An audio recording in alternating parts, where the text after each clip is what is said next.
Hi, I'm Kevin Tetz, working alongside LMC Truck to help you with some technical information and videos that are going to help you restore your truck. In this video, we're going to be showing you how to diagnose a non-functional fuel gauge. The fuel system is one of the most important driver communications in your truck. Fortunately, it's a relatively simple thing to troubleshoot and to repair. I'll also show you how to bench test an original fuel gauge, a brand new one, and a fuel tank sending unit. Wiring overall can be intimidating, and troubleshooting can be just as puzzling, but if you break it down into some simple steps, you're going to be able to diagnose your own system and easily get it fixed. LMC Truck has everything you need to repair or replace your fuel communication or any other gauge delivery system. New sending units, new stock replacement gauges, aftermarket gauges, even a replacement printed circuit board with or without the tack if that's what turns out to be the problem with your truck and you want to keep it original. If you need a speedometer, if yours is broken, or if you just feel like starting from zero, or even if you just need a cable, all you got to do is measure the original and LMC Truck will send you exactly what you need. Now, normally wiring problems are high on the meter, but when you isolate the fuel system by itself, it's pretty simple. So on a difficulty meter, I'm going to give this a 3 out of 5. Not a lot of tools are required for this project. You will need a 12-volt power source, some simple hand tools like some screwdrivers. You're going to need a multimeter with an ohm scale, but it's not that complicated to use. Some jumper leads will help, as well as a test light and maybe even some dielectric grease for your electrical connections. I'm also going to use this cool tool that I got from the LMC Truck catalog. With the correct tools, you want to give yourself a couple of hours to get this test done.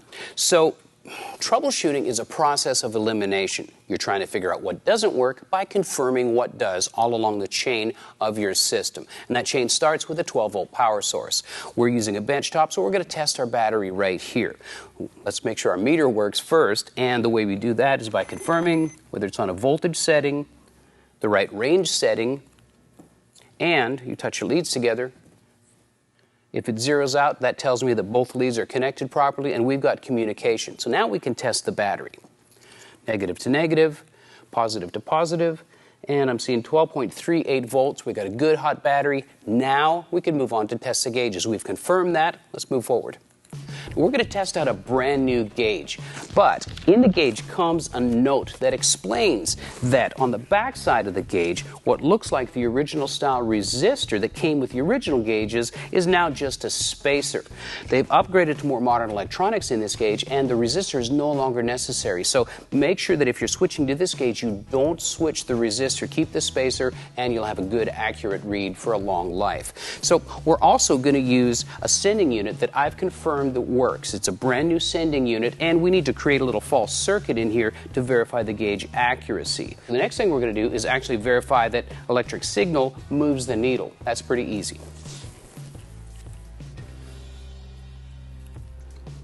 On the gauge, there's a ground terminal at the bottom. Our ground is attached, and our positive lead from the 12-volt battery goes to where the key-on circuit would be. We can see that the gauge is traveling, and it keeps on traveling. The reason it doesn't stop is because the gauge measures resistance that comes from the sending unit. With nothing hooked up, it'll just keep on moving to an overfull position. But we've affirmed that the gauge works and responds to an electrical circuit. It just is not complete without the sending unit factored in. Now we're going to add the sending unit into the system. We'll get some communication. So we're going to add another ground, which is going to act like a chassis ground. Your gauge would be grounded to the chassis through the dash. Your fuel sending unit is grounded through the chassis ground with the tank mounts. So we'll complete that part of the circuit by adding the ground. The one last piece of the puzzle is connecting this terminal, which in the wiring system goes to the sending unit terminal. We're going to replicate that with the yellow lead. And now we should see the gauge return back to its normal position. And there it is. It reads empty. With our wiring circuit complete, the gauge reads dead empty, and that's because the float is at the bottom level where it would be in the tank, sensing that there's no fuel in the tank. So now we're going to verify that the float actuates the gauge by simply moving the arm up. So we'll go to about the halfway point. We can see the gauge slowly traveling up, just like it would in the vehicle. And it should settle somewhere around the half full mark. And of course, this depends on the fuel volume and the shape of the tank and all kinds of things. But we're pretty close to half right there. So to me, that translates half a tank, halfway position on the sending arm, and we're going to go all the way up to the full position and just let it sit there. We can watch the gauge, and it's going to stop at the full position. So we verified we've got good 12-volt power source. We verified that that power source moves the gauge needle. We've added in a known commodity here with a sending unit that works, that's accurate, and we've added that into the system. So we've literally made a mirror system of the vehicle sitting on a bench top. We know our gauge works, and double bonus, we've verified that our sending unit works, and it's reasonably accurate. So now the next thing to troubleshoot will be the wiring between the dash and between the fuel tank if you've still got a non-working fuel gauge. So we know our new gauge works. Now we're going to test the old vintage gauge, which is still mounted in the cluster and still has the circuit board on the back side. So take a look at the pin configuration. It's exactly the same 3 pins. We've got a ground on the bottom always. On my left is key on voltage, and on my right is the sending unit lead. So what we're going to do is hook everything up. Sending unit ground, battery ground or chassis ground, key on voltage, and finally the sending unit. Reconnect the battery, and because the sending unit is in the down position or the lowest position, we're now at 0 level on the fuel gauge. So we'll go through the test. Now we're out of gas. We'll put it to about the halfway point, half full. Wait for the gauge to catch up, and we got about a half a tank. I'll put it in the full or the highest flow position, and we're going to see that the gauge is functional. It works. It looks horrible, but it actually works.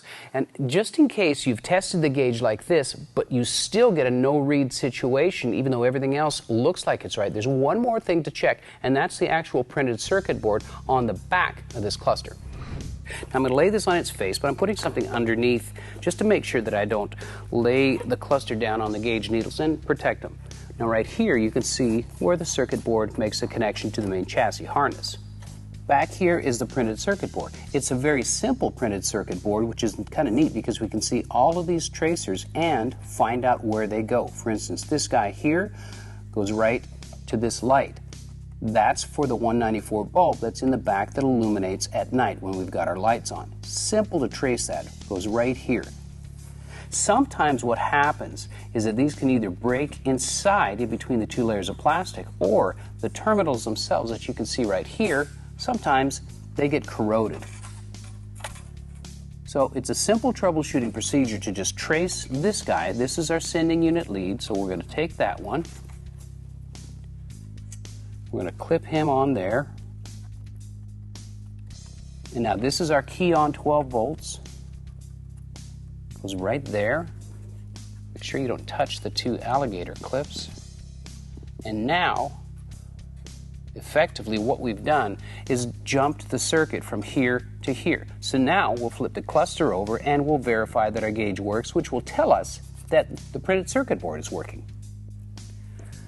Now right away, our tank shows empty. That's a good sign. It's not over or it's not under, so it's staying the same. So now we'll actuate the arm on our sending unit, go to the middle position, and it's climbing up.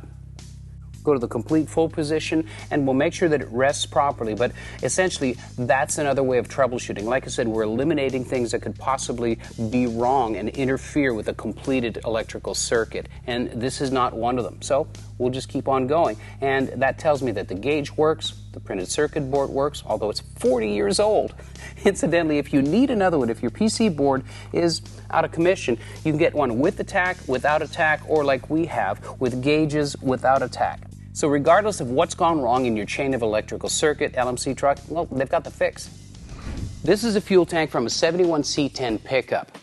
Here's the sending unit, and here's the stud that we've been connecting to the backside of the gauge to complete our circuit. Now, the ground in this fuel tank comes from a chassis ground, which is the tank actually strapped down and bolted to the cab. So what we're going to do is pull this original gauge, inspect it, we're going to test it, and see if perhaps maybe it needs replaced, if there's any reason to do that.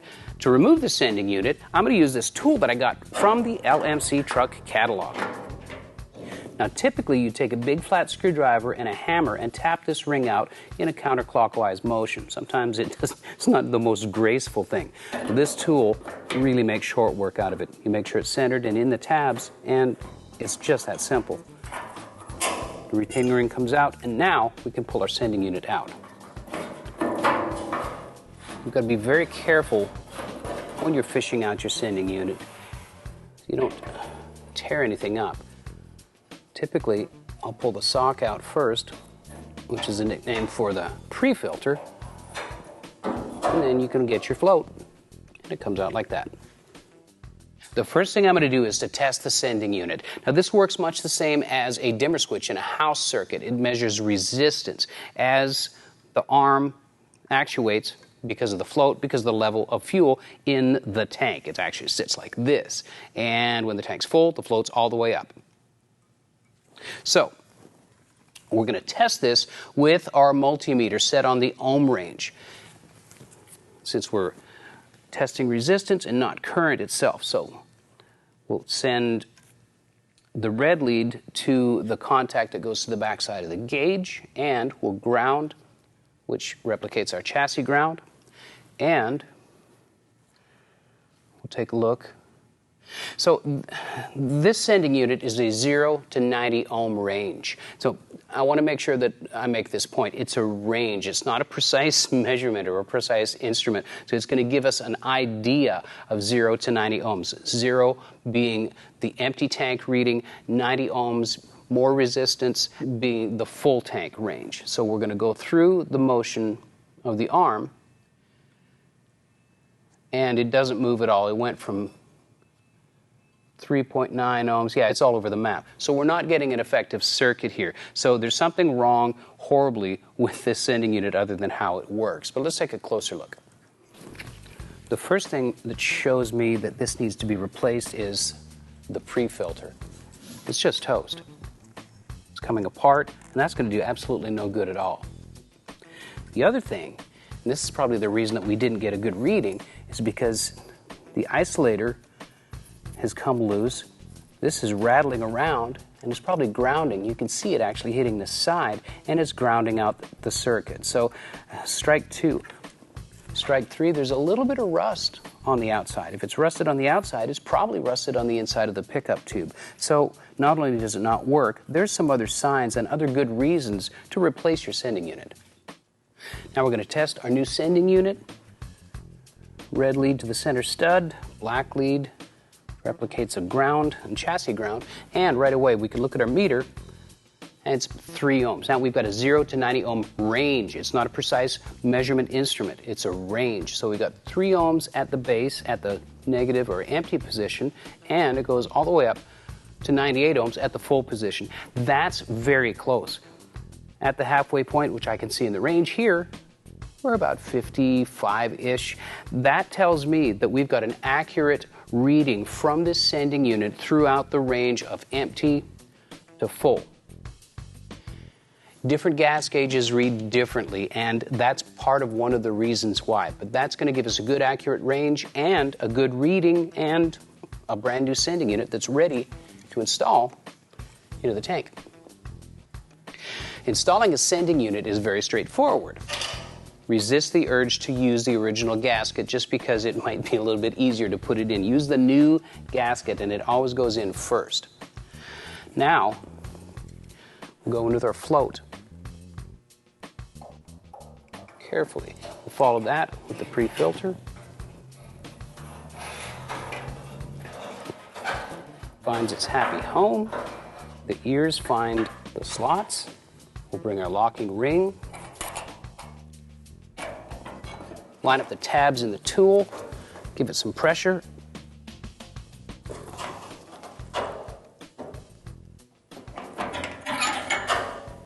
and it's in. Simple as that. If you verify that your gauge works and that your sending unit works and that all the connections around the instrument cluster are fine to the chassis harness, well, the next thing that could go wrong is the connection between your gauge and your fuel sending unit. Here's how to do a simple continuity test on wires. Our multimeter has a continuity setting. You can hear that little tone. You can verify. It zeroes out on the gauge and it creates a tone. With them separated, the tone goes away. So you can test the connection of any given wire by connecting one end to the positive lead and one end to the negative lead. And now you know there's a good connection that travels all the way down this wire and all the way back up to this connection. You've just done a continuity test, and you can test each individual wire heading between your gauge and your tank this way. If you're feeling good about the function of your gauges, but they're looking a little bit shabby, here's a couple of tips. A soft bristle brush works fairly well on dust. If you find, like we do, that there's some more debris that needs cleaning, a clean microfiber and some glass cleaner does a nice job of just cleaning up that gauge face. Be very careful around your needle. I don't recommend this, but we can move it just a tiny bit. Just be very careful. Don't snag it on the microfiber. That's much better. Can't do much about the screen print on here. If it's damaged a little bit, ours is okay. It's pretty good. LMC Truck offers this gauge needle paint. Make sure it's shaken up for a couple of minutes. Paint settles and it turns to gum on the bottom. So make sure that it rattles for a couple of minutes. The paint comes with an applicator, which makes it really convenient, but paint runs. So we want to be careful. Here's an easy way to mask off your needle. You don't get any paint on the gauge face.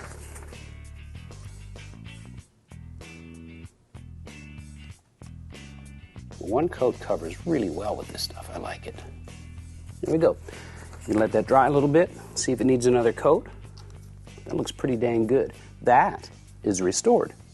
Breaking down the fuel system into subsections that you can test makes diagnosing a faulty fuel gauge very simple. And you don't have to spend a bunch of money on expensive tools. Chances are you probably already have them in your garage. Once you figure out what the problem is, well, then you can go to lmctruck.com and they'll send you whatever you need to restore or to repair your truck and keep it on the road. Thanks for watching.